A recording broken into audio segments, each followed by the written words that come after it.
wasabi. So for today's video, for today's vlog, I'm just going to be taking you to what has happened to the previous 2 weeks. I think 2 weeks na akong hindi nag-vlog. So it's very minimal. I've been very busy because of our drive.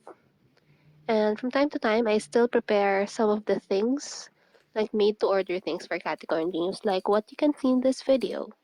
So I'm actually preparing some orders. This is from my office. And from time to time, it's still a great downtime for me to dabble with essential oils. As you can see, this is something that I truly enjoy.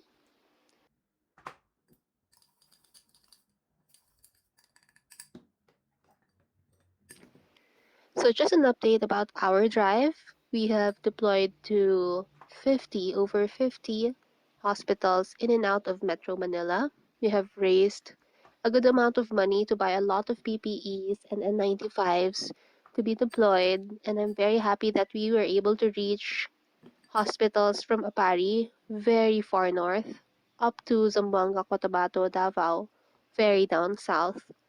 And I'm just happy that all the doctors that we have tapped are very thankful, and we are very grateful to be able to send help where it is needed.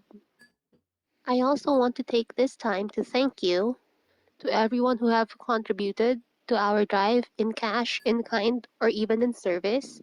Those who have sent so many free things for our supplies, for our donations. I will be making another video dedicated for that to make sure that wala akong na-miss. So today, let me just take you on my normal grind during the ECQ.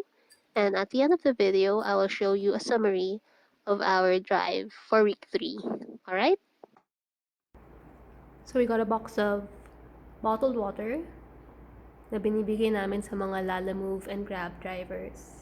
Because they're frontliners too. Hey! Sobrang puno na. Up to the back.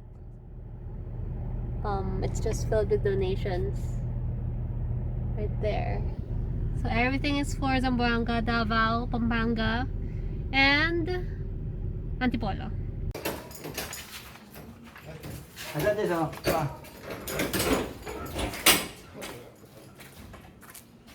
I'm fixing the deployment for Our Lady of Lourdes Hospital for Dr. Joy Santos. Inaantay ko pa dumating yung ibang supplies. Joyride is on the way. Lalamove is so hard to get these days. Ito yung iba pa with ear guards. I just want to thank Suits and Shields for their donated ear guards. Na-deploy namin to sa Lourdes Hospital today in Santa Mesa.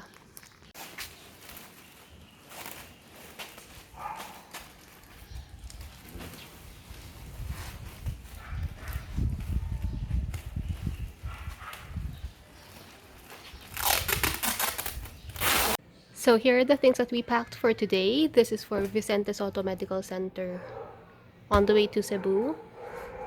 Ito naman yung para sa Rizal Provincial Annex 2 PPEs. And finally, we also have something for Quirino Memorial Medical Center. Alright, so I guess that's all for today.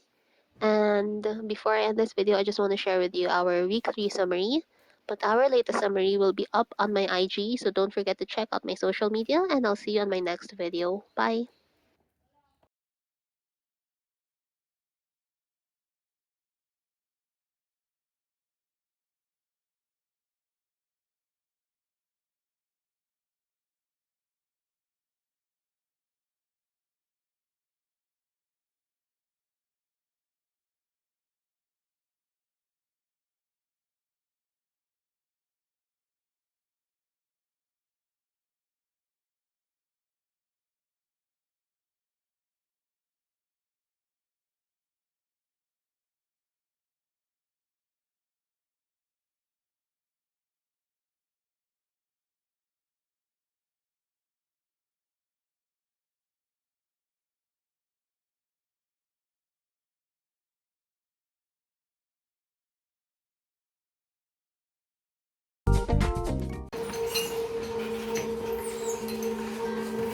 Yay! Dito na lang po. Sa gitna, opo.